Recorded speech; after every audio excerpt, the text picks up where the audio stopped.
പടിയൂർ പഞ്ചായത്തിലെ പാത്യാലയിൽ കൃഷിയിടത്തിൽ കഴിഞ്ഞ ദിവസം രൂപപ്പെട്ട ഗർത്തത്തിന് വ്യാപ്തിയേറുകയാണ്. വ്യാഴാഴ്ച ഒരു കിണർ വിസ്താരത്തിൽ രൂപപ്പെട്ട ഗർത്തം വെള്ളിയാഴ്ച രാവിലെയോടെ ഒരു സാധാരണ കുളത്തിൻ്റെ വിസ്താരത്തിലേക്ക് മാറി. ഇതോടെ സമീപവാസിയായ കുഞ്ഞിരാമനും കുടുംബവും ഭീതിയിലായി. കുഞ്ഞിരാമൻ്റെ വീടിന് സമീപത്തെ കല്യാട് സ്വദേശി കരുവൻ വിശ്വനാഥൻ്റെ ഉടമസ്ഥതയിലുള്ള റബ്ബർ തോട്ടത്തിലാണ് വ്യാഴാഴ്ച രാവിലെ 8 മണിയോടെ ഒരു കിണർ രൂപത്തിൽ ഭൂമി താഴ്ന്ന് വെള്ളം നിറഞ്ഞു വന്നത്. ഇവിടെ ഉണ്ടായിരുന്ന ഒരു റബ്ബർ മരവും ഈ കുഴിയിലേക്ക് ഇടിഞ്ഞു താഴ്ന്നു. ഈ സമയം വലിയ ശബ്ദം കേട്ടതായി സമീപവാസിയായ സ്ത്രീ പറഞ്ഞു.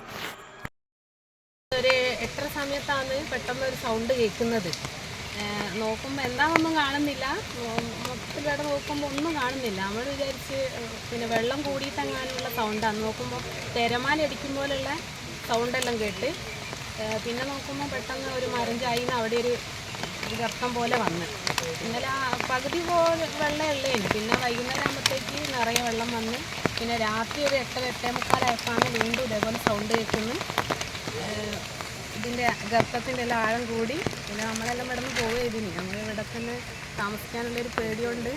ഇതിൻ്റെ ബാക്കിലെല്ലാം കുറച്ച് മല പോലെയുള്ള സ്ഥലമാണ്. വ്യാഴാഴ്ച രാവിലെയോടെ ഗർത്തത്തിന് ആഴവും വ്യാപ്തിയും കൂടുകയും 4ഓളം റബ്ബർ മരങ്ങൾ ഇതിൽ ഇടിഞ്ഞു താഴുകയും ചെയ്തു. മേഖലയിലെ പ്രദേശങ്ങളിൽ ശക്തമായ കുത്തിയൊഴുകുന്ന ഉറവുകളും രൂപപ്പെട്ടിട്ടുണ്ട്. പ്രദേശവാസികളും ഭീതിയിലാണ്. പടിയൂർ വില്ലേജ് അധികാരികളും പഞ്ചായത്ത് പ്രസിഡന്റ് ബി ഷംസുദ്ദീനും സ്ഥലത്തെത്തി സ്ഥിതിഗതികൾ വിലയിരുത്തി. ജിയോളജി വിഭാഗത്തിനും വിവരം കൈമാറിയിട്ടുണ്ട്.